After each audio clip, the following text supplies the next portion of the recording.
The hardest times for me have been early in the morning and late at night. Old tapes of stuff I used to say to myself years ago are on repeat, and they are loud.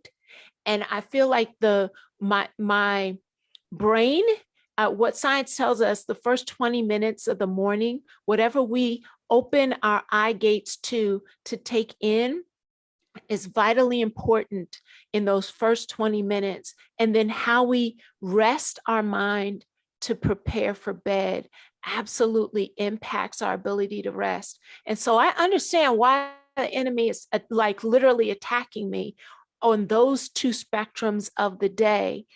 But what you just shared is something that I have had to actively do because I recognize the voice.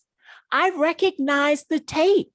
I remember the season and time when I believed that lie, and it has the nerve to come back in full vengeance every morning and every night. And I have to literally say, whether I feel like it or not, that I am a child of God, that I am loved in abundance, that what he has done in me, he will promise to finish it and will say it out loud, whether I feel it or not. Continue to say it. And then the other thing is I have intentionally been studying in the word exactly the thing that is attacking me mentally. So now I'm studying that thing. I am studying love. I am studying self-worth. I am studying about what God says about me. I am like going deep in, because just like you shared, the devil doesn't have anything for worship. He's like, the moment we start figuring out we've got to worship in these moments, put on the song, go to the word, study it, as opposed to succumb to it. Because I know the voice. I remember it. It is attacking me, but I'm like, I've got some new tools. I've got some new tools to battle it. And I think that's why sometimes we have different ways of doing it, right? And I do it because there was this point of time that I think a couple of months ago, and I did this religiously. I would say, okay, religiously, every day.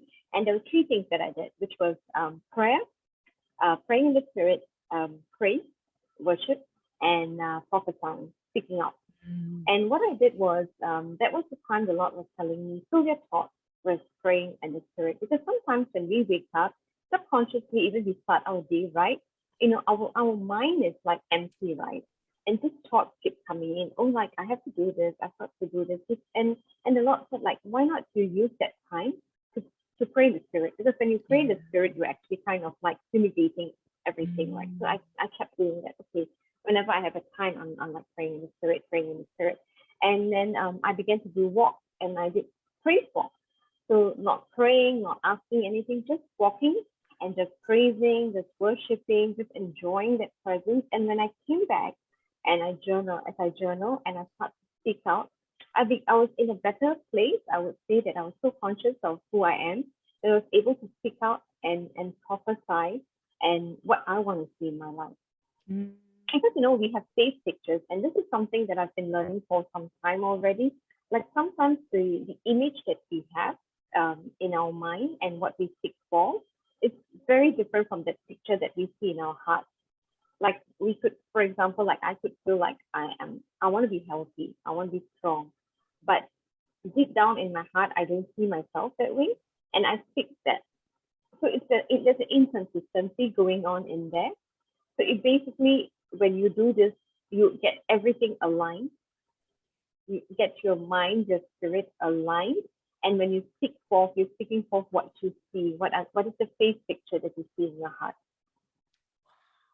What is the faith picture you see in your heart? I am posting that tomorrow. I love that image because it's true. We will have this picture in our head of what we want. But does what you want in your head match the faith picture in your heart? And sometimes it does, because that heart has had to either armor up, or it's still full of unforgiveness. That goes back to that what you shared earlier. If our heart is filled with unforgiveness, it will distort that heart image. I love that. I love that. I love that. And my And question is, yeah, my and question is three. that, right? You know that parable of the seed and the sower.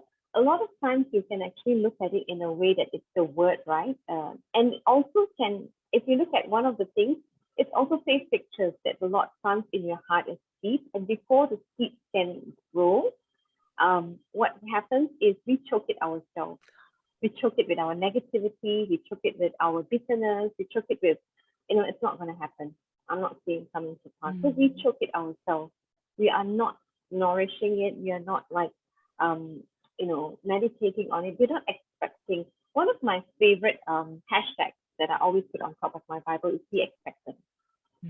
And be expectant is because there's this image, this vision that Lord gave me once, and it's like, standing in line for coffee at your favorite Starbucks place, right? For example, and the queue might be long, like you might have a lot of people in front of you, but you are very sure that it comes to your time, and you'll be at the counter getting your coffee.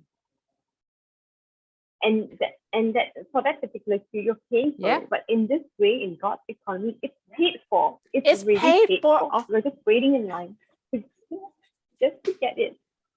It is paid for already.